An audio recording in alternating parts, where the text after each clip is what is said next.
Hi everyone, I'm Walker and welcome back to All About Nails, where we talk about vegan brand reviews and comparisons to help you build the best vegan and cruelty-free nail polish collection for you. Today's video is actually going to be the start of a series on how I track and organize my nail polish collection. Instead of focusing on one brand or one color, I'm going to talk about my whole collection and how I organize and store and also track those polishes. In a recent video, a subscriber asked me how I make my swatch sticks, and this is really the first step in my organization and storage process. When I buy a new polish, no matter what brand it is or what color it is, I swatch it on a stick pretty much immediately so that I can immediately see where it fits in my collection and where it should be stored. So today we're not really going to talk about how I organize these once I have them made or kind of where the polishes go once I've swatched them. I'm really just going to talk through the process of making these sticks, and there are lots of tutorials out there, lots of videos on how people do them. I'm going to show you the products that I use and the process that I use, and I'll link below any resources or products that I mention, but know that there are other ways to do this, so if you don't like my process, you can find another one that you like better.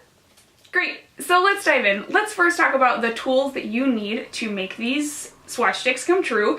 And, you know, I'll show you what I use, but like I said, I'll also mention some alternatives that you could use if you don't want to spend as much money, or if you just don't like the look of something. You know, there's lots of ways for you to customize this to work for you and your collection. So in order to get started in this process, in addition to the polish that you're going to be swatching, you really only need 4 other tools. I use this label maker to create the labels on my sticks, so I really like the way that this looks. You could instead use like a Sharpie if you just want to write it on there. You could do all kinds of things. They make this tape in like 9 different colors, so you could customize it for however you want to make it. I think I bought this label maker a couple years ago. It was like 20 bucks on Amazon. I personally use it all the time, so if you're somebody who's excited about getting a label maker, this is a great excuse.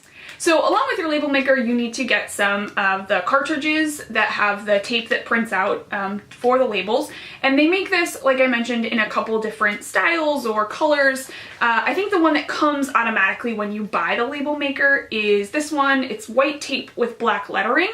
And so, you know, it's not see-through. You've probably seen this. It's like the classic label maker tape. This one is the cheapest and it comes with the machine. I'm pretty sure you get like one of these cartridges, but I like to use the clear one actually. So let me show you an example. So here's the stick that I've made previously, and you can see that the tape is clear with just the letters on it. So it's not a piece of white tape. I really like this because I just think it looks really neat and professional. The perfectionist in me really likes this because it's clear, you know, you can't see the tape on here. The other thing I'll mention about the tape, regardless of, you know, which color you decide to get, is that you want to make sure you get the width that you want. So this one, for example, is really, really thin. I use this one to label like keys and stuff at my house. This one is only 6 millimeters wide, but the one that I use for my sticks is actually 9 millimeters wide. And so that one is just a little bit wider. It covers pretty much the entire stem of my stick, which is really nice. And it means that I can get a really big font, so they're easy to read and easy to figure out what I'm looking at. Cool, so as I mentioned, I will link down below both the machine and also the clear cartridge that I use if you want to grab those products. All right, and then the third thing that you need in order to do this process is some swatch sticks. I buy these in packs of 200 on Amazon, and they last me, you know, quite a while. 200 lasts me a while. Some of you may just need to get 1 pack to do your whole collection. Some of you may need 12 packs to do your whole collection. You can get however many you like. I chose these ones that are Nov 6 is the brand, and I'm really happy with them. They have a, you know, pretty big tip to show the color. The stem is like long enough that I can fan them out and look at them. They have a hole in them so you can put them on a ring, and they come with rings, if you can see them, in this package, so you don't have to buy those separately. So I personally really like this brand. It seems like really good value for the price. I don't remember exactly how much they are, but I want to say like 10 bucks for 200, which is not that bad. So I'll put that down below. I looked at a couple other brands when I chose these ones and just found that they looked like the best kind of quality and price for their price point. And so I'll link those down below. I know other people use like the nail wheels to do their swatches, so if that's something you're more excited about, you know, you can totally use this process and adapt it to the wheels if that's what you like. You know, I know some people like to have like the collection all together, or you know, all the polishes they bought in April together, or anything, you know, something like that where you can see them in a group. I like having the sticks so that I can reorganize them and pull them together and put them, you know, in this group and then this group. I don't think I'd like having them stuck to a wheel, but if you like the wheel, you could totally take my process and adapt it for the wheel. Awesome. So the other thing that I would suggest, and I didn't see this in other videos that I watched on how to make these sticks, but I would suggest getting a really cheap top coat. The top coat is super important so that, you know, the polish doesn't chip on the sticks and it stays really nice and glossy. It looks like it will on your nail, and it just kind of has that extra layer of protection because you're going to be moving them around in your collection. I didn't want to use my, you know, $12 Zoya top coat, so I went down to CVS and I bought this Wet n Wild Mega Last Hard as Ice top coat, and it was like $1.99 or $2.50 or less than $3, right? So super cheap. And I've used this, it's almost gone. There's not a lot left, but I've used it to swatch almost my entire collection. So this has done a lot of polishes. It lasted a long time. And it's super thick, so I'm confident that it's giving a really good barrier to protect my swatch sticks. So if I can find this one on Amazon, I'll link it down below in the description. Like I said, this is the Wet n Wild Mega Last Hard as Ice, and I bought this one because it's super cheap, but also because all of the Wet n Wild products are vegan and cruelty free. So I felt good about buying this even though it was really cheap. I know that I'm not contributing to a terrible product. It is vegan, it's cruelty free, so even though it's, you know, $2 or $3, it's a, you know, somewhat quality product, and I feel good about the ethics behind it. Alright, so this last product is optional. You definitely don't need this because, as I mentioned, the swatch sticks that I bought on Amazon and that I'll link below come with these book rings, and I think the ones that they come with are probably, this looks like almost like 1.5 inches in diameter, and so this for me fits a lot of sticks, and I use this for my Zoya collection. I use this for polish brands that I have a lot of polishes for, but I also have some brands that, you know, I only have 10 or 12 polishes and I don't really need to put them on one of these massive rings, and so I also have some smaller 1/2 inch book rings. They probably fit about 20 polishes, whereas, you know, these fit closer to like 60 polishes. And so I did buy a pack of these so that I could have them for, again, like I said, the brands that I have less of in my collection. These are totally optional. You might decide to not even put your sticks on rings at all, and instead maybe you're going to put them in cups by color, or you're going to hang them from hooks, or whatever you decide to do. But if you want to use the rings and you want to have more flexibility instead of just the massive ones that come with the sticks, I will link these little ones down below, and you can actually get them in, you know, a whole variety of sizes. So if you decide to get some sticks that are not the ones that I suggested, and maybe they don't come with their own rings, then feel free to grab the links that I put below to buy these guys, or however you want to display them. Awesome, so let's dive into how I make these actual sticks. I'm gonna kind of walk you through the process verbally, show you it on the screen, and then I'll also fast forward through some bits that are pretty long, but make sure that you actually get to see the whole process.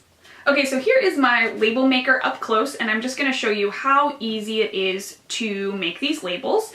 First, I'm going to clear the screen of the last thing that I printed. Then basically the label maker has a keyboard. You just kind of type in what you want to make. So once you're done typing, you just hit that little print button, and then you flip it over. You'll see that the tape comes up the back. The button on the side is actually a little like slicer, so it will cut off the tape, and then you can take out the piece that you printed. The back has 2 pieces that you can peel off, and it's super sticky, so you just peel those off and then you adhere it to your stick. I try to put the edge of the tape as close to the base of the stick as possible, and that's because, you know, I just want to make sure that they're lined up, especially if I'm filming. If the name is all the way at the end, then obviously that's hard because I have to have a further away shot. I will note really quickly, I did have to reprint this label. I realized that I didn't change the font size. I usually print my Zoya labels in the biggest size possible, which is size 20, and I had left it 12 from the last one that I printed, so you'll notice that the label you see here looks bigger than the one that I printed.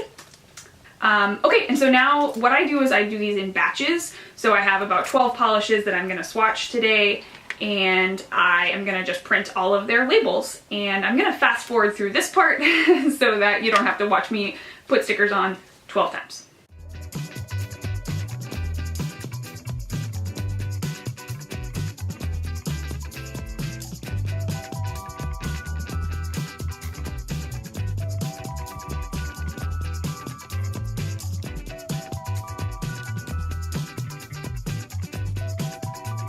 Okay, and here is the last of my stickers on my swatch sticks. Hafta is a little bit smaller. That's how I distinguish my discontinued polishes from my currently released polishes in my Zoya collection. So for that one, I use font size 12. So we're gonna start with coal. What I do is I put the first coat just right on top of the swatch stick. I know some people will paint underneath, but I like it on top and then with top coat because I just think that it looks more like the polish will look like on my nails, and I don't mind going back and doing that top coat. I tend to find that this gives me a pretty good description of how this polish will perform on my nails, you know, in terms of its like opacity and its streakiness. I find this to be a pretty good reflection of what that's going to look like. So I do the first coat and then I set it back down in my row and I grab the next one and pop a first coat on that. I do all my first coats and then go back into the second coat, so I'm going to fast forward this part.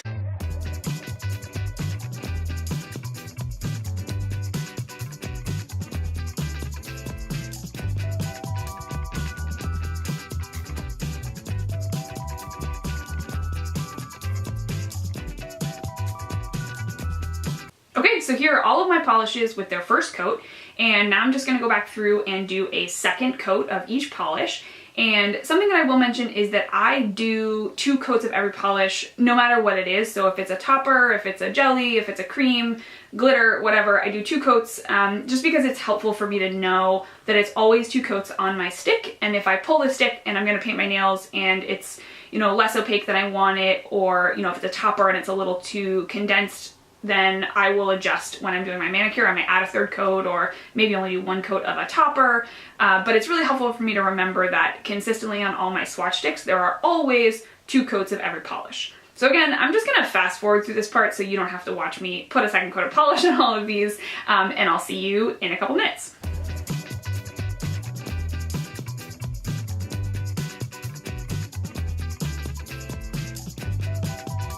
Okay, awesome. So here are 2 coats on all of my swatch sticks, and they do look a little bit glossy now because some of them are still wet, but when they dry, I think it's just the plastic on the swatch stick or something makes them usually dry a little bit more matte and not quite as shiny. So I always do go back and put a top coat on, both for protection and then also, again, so that I can, you know, see what it's gonna look like on my nail, because I almost always wear top coat on my nails. So here's that Wet n Wild Hard as Ice $2.99 awesome top coat.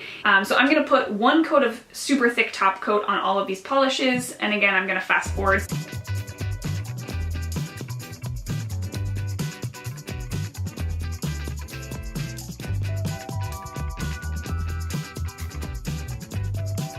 Okay, so here are all of my polishes with 1 coat of top coat, 2 coats of polish, labeled.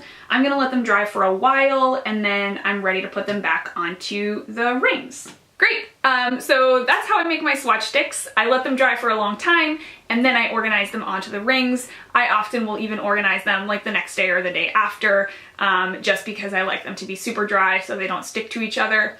Definitely stay tuned because I will be coming back with another video on how I organize my polishes, how I organize my swatch sticks, how I group them. So stay tuned for that. And as always, like this video if you want to see more in this series, subscribe so you don't miss the next one, and follow me on Instagram at @AliveAvNails to see swatches of my polishes as I wear them.